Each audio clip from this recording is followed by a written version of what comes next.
الحمدللہ والصلاة والسلام علی رسول اللہ۔ ٹیلی فون پر نکاح اور ایسا کرنے والے پر مرتب ہونے والے احکامات۔ سوال کیا گیا ہے کہ میں نے گھر میں کام کاج کرنے والی ملازمہ سے بیوی کے کہنے پر شادی کی تاکہ بہت ساری برائیوں اور فتنوں سے بچ سکوں۔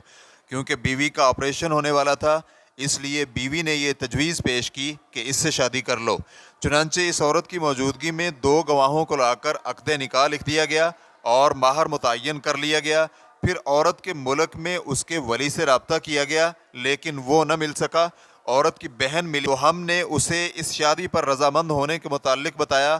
اس کی بہن نے اپنے والد کو بتانے کا وعدہ کیا۔ اس کے کہنے کے مطابق والد صاحب کو شادی پر کوئی اعتراض نہیں۔ اس طرح عورت اور 2 گواہوں کے عقد نکاح پر دستخط ہو گئے اور اسے مہر بھی دے دیا گیا، لیکن والد کی رائے معلوم ہونے تک رخصتی مؤخر کر دی گئی۔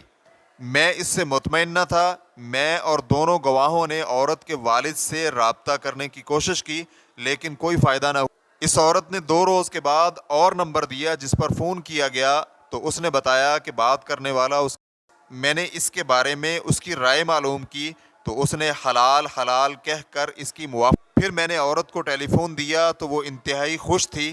میری پہلی بیوی کی موجودگی میں ہی رخصتی ہوئی اور معاملات اچھے رہے، لیکن دوسرے روز دوپہر کے وقت اس نے میری بیوی کو اپنے خاوند کی تصویر دی جو 3 برس قبل فوت ہو چکا تھا، اور کہنے لگی حرام حرام۔ اس کا اعتقاد تھا کہ یہ اس کی اپنے سابقہ خاوند کے ساتھ خیانت ہے۔ پھر اس نے بتایا کہ ٹیلی فون پر بات کرنے والا اس کا والد نہیں بلکہ بہنوئی تھا۔ اس وقت سے میں پریشان ہوں۔ پھر بعد میں میری پہلی بیوی اور دوسری کے مابین جھگڑا سا ہوا اور میری پہلی بیوی نے گھر سے جانے کا عزم کر لیا اور دوسری بیوی کو طلاق کی صورت میں ہی واپس آنے کا کہنے لگی۔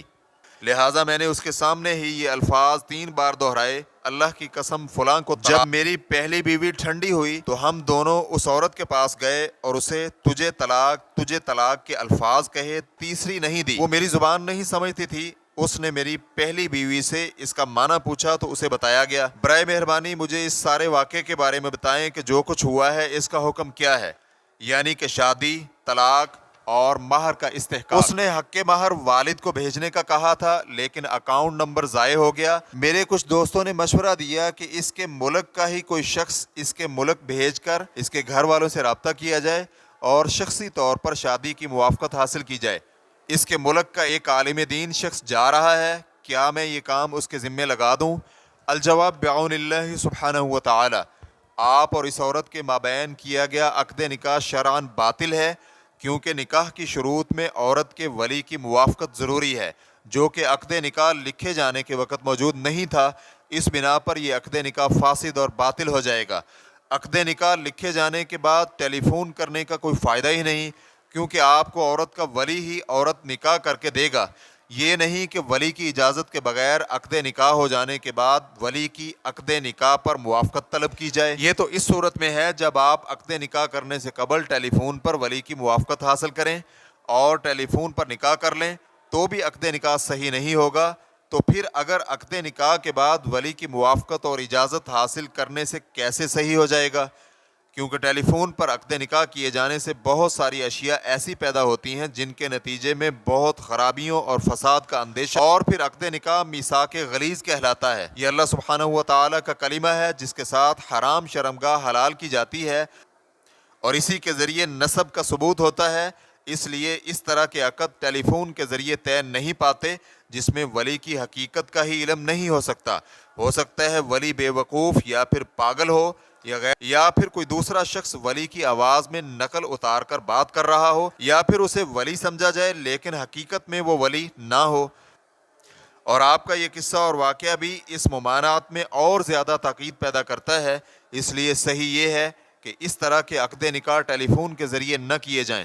مستقل فتویٰ کمیٹی کے علماء کرام سے اگر نکاح کے ارکان اور شروط موجود ہوں لیکن خاوند اور عورت کا ولی علیحدہ علیحدہ ملک میں ہوں تو کیا ٹیلی فون کے ذریعے عقد نکاح ہو سکتا ہے یا نہیں؟ تو کمیٹی کا جواب تھا، ان ایام میں دھوکہ اور فراڈ کی کثرت اور لوگوں کا ایک دوسرے کی آواز کی نقل اتارنے کی مہارت اور دوسرے کی آواز میں کلام کرنے کے تجربے کو دیکھتے ہوئے حتیٰ کہ اس وقت تو ایک ہی شخص ایک ہی وقت میں چھوٹے بڑے مرد و عورت اور بچوں کی آواز نکالنے کی طاقت رکھتا ہے اور ان کی آواز میں بات چیت کر سکتا ہے اور مختلف زبانوں میں بات کر کے سامع کے ذہن میں کئی ایک اشخاص ہونے کا گمان ڈال سکتا ہے، حالانکہ حقیقت میں تو وہ اکیلا اور ایک ہی شخص ہے۔ مذکورہ چیزیں اور اس کے ساتھ ساتھ شریعت اسلامیہ میں شرمگاہوں کی حفاظت اور عفت و عصمت کی دیکھ بھال اور دوسرے معاملات سے بھی زیادہ اس میں احتیاط اور دیکھ بھال کو مد نظر رکھتے ہوئے کمیٹی کی رائے یہ ہے کہ عقد نکاح میں ایجاب و قبول اور وکیل بنانے کو ٹیلی فون کالز پر منحصر نہ کیا جائے تاکہ شریعت اسلامیہ کے مقاصد پورے ہو سکیں اور شرمگاہوں اور عفت و عصمت کی مزید حفاظت ہو سکے۔ خواہش پرست دھوکہ و فراڈ دینے والے لوگوں کی عزت کے ساتھ نہ کھیل سکیں۔ کمیٹی کی رائے یہی ہے کہ عقد نکاح کے ایجاب و قبول اور وکیل بنانے میں ٹیلی فونک رابطوں پر اعتماد نہ کیا جائے تاکہ مقاصد شریعت کو صحیح طور پر پورا اور مکمل کیا جا سکے اور شرمگاہوں اور عفت و عصمت اور عزتوں کی مزید حفاظت کی جا سکے تاکہ خواہشات کے پیچھے بھاگنے والے اور دھوکہ اور فراڈ کرنے والے لوگوں سے کھلواڑ نہ کر سکیں۔ فتوی الشیخ عبدالعزیز بن باز، الشیخ عبدالرزاق العفیفی، الشیخ عبداللہ بن غدیان، الشیخ عبداللہ بن منی۔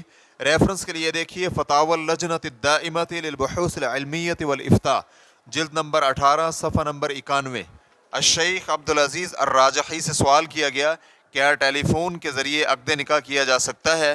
تو شیخ کا جواب تھا نہیں، ٹیلی فون کے ذریعے عقد نکاح جائز نہیں ہے، کیونکہ عقد نکاح میں 4 اشیاء کا ہونا ضروری ہے: ولی، خاوند اور 2 گواہ، اور ٹیلی فون پر ان چاروں کا اکٹھا ہونا ممکن نہیں۔ صرف آواز کی پہچان ہی کافی نہیں، کیونکہ ہو سکتا ہے کہ ٹیلی فون پر ولی کے علاوہ کوئی اور شخص ولی بن کر بات کر رہا ہو، اور یہ بھی ہو سکتا ہے کہ قبول کرنے والا شخص خاوند کے علاوہ کوئی اور دوسرا شخص ہو، اور ہو سکتا ہے جو گواہ بن رہا ہے وہ عادل نہ ہو۔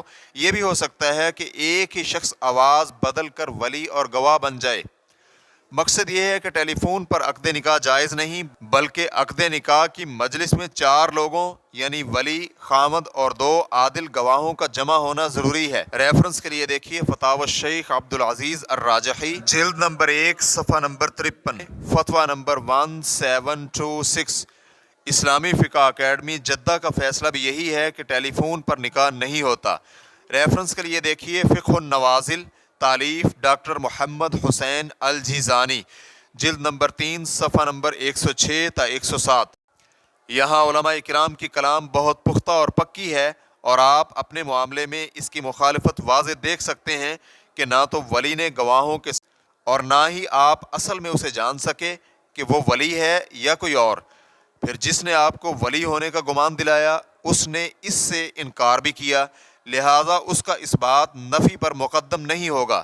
بہرحال یہ عقد نکاح باطل ہے اور آپ سب کو اپنے اس فعل پر توبہ اور استغفار کرنی لازمی ہے۔ اس کے ساتھ ساتھ آپ اس عورت کو پورا حق مہر دیں گے، اور اس کے بعد جو طلاق ہوئی ہے اس کی کوئی قدر و قیمت نہیں، کیونکہ جب نکاح ہی نہیں تو پھر طلاق۔ جب آپ اس عورت سے شادی کرنا چاہتے ہیں تو یہ اس طرح ممکن ہے کہ اس کا ولی ذاتی طور پر آئے، یا پھر وہ کسی دوسرے شخص کو اپنا قائم مقام اور وکیل بنا دے، اور آپ کے اس عالم دین دوست جو اس عورت کے ملک کا باشندہ ہے اس کے لیے ممکن ہے کہ وہ اس عورت کے ولی کی شخصیت اور اس کے عقل و دین کے بارے میں مکمل یقین دہانی کر لے۔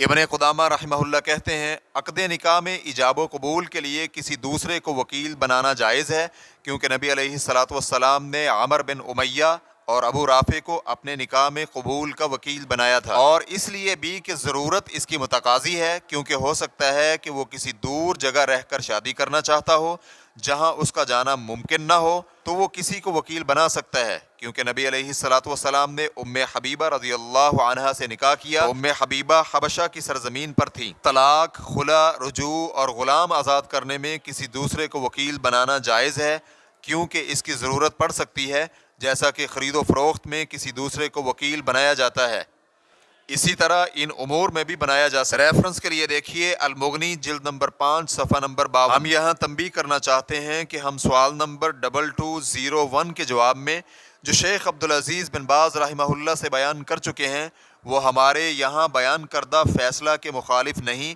جس کو ہم ثابت کر چکے ہیں۔ اس میں شیخ ابن باز رحمہ اللہ کے دستخط بھی ہیں۔ وہاں اس سوال کے جواب میں شیخ ابن باز رحمہ اللہ نے بیان کیا ہے کہ ولی نے گواہوں کی موجودگی میں سپیکر کے ذریعے اپنی موافقت کا اظہار کیا ہے اور اس نے خود ہی شادی اور نکاح کیا، بلکہ سوال سے ظاہر ہوتا ہے کہ عقد نکاح کرنے والوں کے مابین پہلے سے تعارف اور جان پہچان تھی، اس لیے وہاں ابہام اور کھلواڑ نہیں ہو سکتا۔ لیکن ہم نے جو مطلقاً اس کی ممانعت بیان کی ہے اسی کا فتویٰ دینا چاہیے تاکہ بالکل کھلواڑ کیا ہی نہ جا سکے اور لوگوں کی عزت و عصمت محفوظ رہ سکے۔ واللہ تعالی اعلم۔ اسلام کیو اے ریکارڈنگز، مؤسسۃ الشیخ محمد صالح المنجد، المملکۃ العربیۃ السعودیہ، فتویٰ نمبر 125482۔ والسلام علیکم ورحمۃ اللہ وبرکاتہ۔